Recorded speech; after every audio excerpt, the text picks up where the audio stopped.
what is the definition of a mogul? It's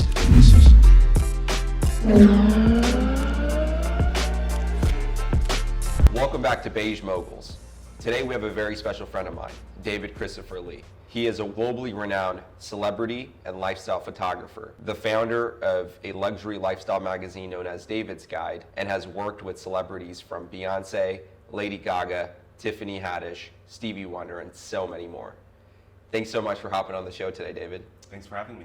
Yeah, absolutely. So why don't you go ahead and tell the audience a little bit more about yourself? So I kind of got into photography by accident, but what happened was I was in high school and I won tickets to the Rick Dees Christmas party. It was the biggest event hosted by Rick Dees, who is like the Ryan Seacrest of the 90s. And they sent me 2 passes and I ended up copying them. I was 14 years old and I brought my whole entire family. And once I got to the party, it was just the most amazing experience I've ever had. So I took my 2 younger sisters and my parents, and Real McCoy and the Boosh performed. From that point on, I knew that I needed to be surrounded by creative energy. So fast forward a couple years, I was 17 years old and I won a national writing competition for 17 magazine. The prize was $5,000 plus I was able to write for 17 magazine. And back in the day, in 1999, 17 magazine was just as big as Vogue. So the Teen Choice Awards was coming up and I asked my editor if I could cover the Teen Choice Awards for them. They said, sure, and then I told them that I had a digital camera. Well, it just happened that they were looking for a digital photographer because they didn't have any back then. So they asked me if I could be their official digital photographer for the show. Of course I said yes. I was supposed to take 3 pictures for them. One was with the publisher of 17 magazine with Britney Spears, the publisher with NSYNC, and the publisher with Backstreet Boys. I just had to get them the pictures as fast as I could, so I emailed them the pictures after, and they gave me $1,250 for each picture. Back in 1999, that was a lot of money. Yeah. On top of that, I was going around taking pictures of all the celebrities, I was meeting all the agents, the managers, the publicists, and I was showing the celebrities their first digital pictures, well, most of them. So I made a lot of connections. That year I became the official digital photographer of the Billboard Music Awards, the MTV VMAs, the MTV Movie Awards, People's Choice Awards. I mean, there were just so many exclusive parties and award shows. And in 2001, I started my first online magazine called TV Inc., which was fashion, technology, and lifestyle. I was the first to do fashion editorials online. I called up clothing companies like Diesel, Miss 60, Energy, and I had them send me clothes, and I took pictures of the clothing on my friends and put them online in an engaging flash presentation. So since then, I've photographed so many celebrities like Lady Gaga and the Kardashians, Mandy Moore, Demi Moore. I mean, the list goes on, and I love being able to tell their brand story in creative ways. And recently, I've been getting into SEO, really into SEO, and I've seen a lot of results from the different practices that I've been doing with optimizing the articles. Yeah, absolutely. How much traffic is your current online magazine getting? So now I'm up to 40,000 a month, and it's just going to go up and up because now we're on this upward trend. Yeah, and not to mention, we recently brought you on as Beige's SEO manager, so you've been cooking some awesome stuff up for us as well. Yeah, we're doing a whole blog strategy, and we're going to see some traffic coming in the next couple of months. Yeah, that's super exciting. Super exciting. But hold on, man. You're telling me like your first actual photography gig was with Britney Spears and with all these other celebrities. Like, how do you feel that came into fruition? Like, did you try to go out and network, or like how exactly did that come upon? It's manifestation. So when I was 6 years old, my mom took me to a bunch of Zig Ziglar seminars. I don't know if you know who he is. I love Zig Ziglar. Okay, so Zig Ziglar is the original Tony Robbins. Yeah, so he's like Tony Robbins' teacher. Yeah. And one thing I learned there was the art of manifestation. So I knew that. So back when I went to that conference, I was 6 years old. My family was really into collecting coins. There was a news story on the news, and it was about the rarest penny in the world, a 1914 D penny. So this penny's so rare is because it's from Denver and it's made of steel instead of copper. The reason why it's steel is because the copper was used for bullets for World War One. So there's not a lot of these pennies and they're super rare. I knew in my head that since we were going to the coin show, I knew that I was going to find it no matter what.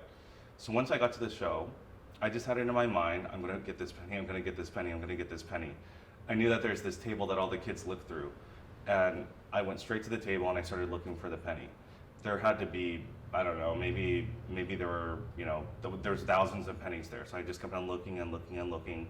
My parents told me, let's go. This is, after a couple hours, they thought, okay, let's go. This is kind of ridiculous. Like, what are you looking for? But you were determined. Yes. You're going to get that penny. And I kept looking for it and looking for it. And eventually I found it and I had it verified by the microscopes. And today that penny's worth $3,500. Wow. So from that point on, I knew whatever I set my mind to, I can get it. You just have to work for it and Wow. put that thought in your head. So what is manifestation then? So many people think it's just wishing for something and for it to come true, but it sounds like you did more than that to find that penny. It is, well, it's wishing, and it's putting that thought in your head, but in order to make that happen, you have to do everything possible to make it happen. So you have to think, you have to do action too. It's not just gonna come out of the sky. No. So you have to do, it's like once you do all these little actions, then that thing will manifest and then you'll have it yourself. Wow. So it's about doing the small things, the daily habits, Yeah. the daily rituals in For order sure. to achieve that long-term goal, that Mhm. outcome. Okay. Interesting. So what happened after that big stint with shooting the VMAs and all these big TV shows? How did you go on to shooting with all these other celebrities? How did your career evolve? Since I knew all these celebrities, I just asked them if I could be their photographer, if I could do a photo shoot with them. The first major celebrity I shot was Jamie Presley. I just graduated from college and I was 22 years old and I went to a party. I met Jamie Presley and I showed her some of the pictures that I took, my fashion pictures, on my tiny little flip phone, which had a screen this big. Nice. And then I showed her 3 or 4 pictures, and then she asked me if I wanted to shoot her clothing line. So that was my first paid gig from a celebrity, and then that's what I've been doing ever since. Wow. Who are some of the other names that you've been able to shoot with? I did a shoot with Quincy Jones, Bella Thorne. There's just so many. So many. Yeah. What was it like shooting with Snoop? Seems cool as fuck. Oh, he's amazing. So we were shooting at the Grauman's Chinese Theater. Wow. And he was having so much fun, and then he ended up calling Usher. And he told Usher to come down to take pictures with me. So I ended up doing a shoot with Usher and Snoop together. Wow. And when I was shooting with Usher, Snoop kept on telling Usher, like, just listen to him, just listen to him. He knows what he's doing. So that was pretty funny. That's so dope. I mean, you certainly do know what you're doing. Beige, right? My media startup is literally building the Uber for videography and photography. A lot of photographers, when they start out, they start with event photography. It sounds like that's where you got your start too. Mm-hmm. But obviously doing weddings and bar mitzvahs and private events may not be as enticing or exciting as shooting red carpet events and celebrity star-studded events in Hollywood. How does a photographer or content creator that wants to shoot with celebrities find those opportunities? Well, you just have to put yourself in the greatest, in places where you have the greatest possibility for success. So if you want to shoot celebrities, figure out how to get into events where there are celebrities. Start talking to people, start talking to the celebrities. Once you talk to the people, they probably know celebrities. So that's how I did it. Wow. What are some challenges that you faced in your journey? It's really tough because you never know what people are really thinking. And a lot of times people are going to tell you no, a lot of times people aren't going to support you, but you just have to find the people that do support you and keep on moving on. Did you ever feel like giving up? No, because I knew this is exactly what I wanted to do. Wow. Yeah. So you set your mind to it. You told yourself, I'm going to accomplish this dream of being this globally renowned photographer. And you did it. Yeah, for sure. So what's next for David Christopher Lee? Well, I'm really focused on the SEO strategy. So we're going to do the SEO strategy for David's Guide, for you, for for many other clients. And now whenever I do a project or whenever I create content, we're always going to have an SEO strategy behind it. That's amazing. What is SEO for those that don't know? Oh, SEO is search engine optimization. So that's getting traffic from Google. So basically what we do is we find low competition keywords and we create content that's targeted towards those keywords and get your content to rank for those. Once you get the low competition keywords, then you can start ranking for bigger keywords once you have a greater topical authority. Wow. I'm really excited to see where that goes. What is your definition of a mogul, David? A mogul is just somebody that can inspire the people around them to live and pursue their dreams. And I'm lucky I'm lucky to have worked with a lot of them and been around a lot of them. And I've found a lot of inspiration. I would say you yourself are a mogul. So what's made you the mogul you are today?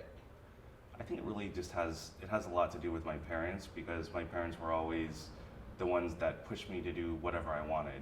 And they told me, no matter what I do, just do it, and you're going to get a lot of rejection, but that's just part of the process. Because I've seen them build their business from nothing, and I've seen their success, and I know how they did it. For people that are watching right now, whether they're creatives, business people, just looking to make a change in their life, but they don't know where to start, what would your advice be to them? Well, first of all, figure out what you're passionate about. And the only way you're going to know is if you keep on doing trying different things. You have to keep on trying and trying and trying and trying. Maybe you're not going to like something, but eventually you're going to find that thing where you just want to keep on doing it and keep on doing it. Then once you find your passion, you need to figure out what your strong point is to pursue your passion. Figure out the things that you're not good at, and then team up with the people that do those things and try to do things for them in exchange for them doing something for you. And then both of you can get better together. That's a really good point you bring up. So your philosophy then is to add value to everyone that you meet. Of course. Okay, what does that do for you? Well, it just gives you more opportunities. And a lot of times people are not going to reciprocate, but it's okay. Maybe they can't reciprocate. Maybe they're having a bad day or whatever. But when you meet the people that do reciprocate, that's when you achieve that success. Wow. So it's essentially a common theme on this podcast. Literally all my guests so far have discussed with me the importance of paying it forward. You know, that's something that I always talk about. So even if someone does something for you or gives something to you and you can't necessarily repay the favor, the idea is to then pay it forward, right? Yeah, but you can always pay somebody back by a simple introduction. So you don't have to do a lot of things. A simple introduction is more than it's not more than enough, but at least it shows the other person that you're trying. Yeah, absolutely. It's really sweet that you always think of me, man. You literally introduced me to Shaka Khan. Yeah. And we were at her birthday party. You gave Beige the opportunity to film there and shoot an awesome video for her. And it's like that, in essence, made me also want to reciprocate to you, right? And made me want to figure out other ways we could build and grow. And I feel like, you've literally known me since the very start of Beige and where I've kind of brought it today. What advice would you have for me to continuously build this team of creatives and foster this creative global community? Well, do things like this, create content where people can be inspired and just share it and be better. Yeah. Awesome. That's good. Guys, thanks so much for tuning into this episode of Beige Moguls. We have David Christopher Lee. David, where can we find you online? You can find me at davidsguide.com, or my Instagram is David C. Lee Photography, letter C. If you guys want to connect with him, please give him a follow, check him out. Feel free to shoot him a message saying that you saw him in the Moguls podcast. And he'll help you out in any way that he can. Thanks so much for tuning in. We'll see you on the next episode. Peace. Thank you, brother. Thank you. Yeah.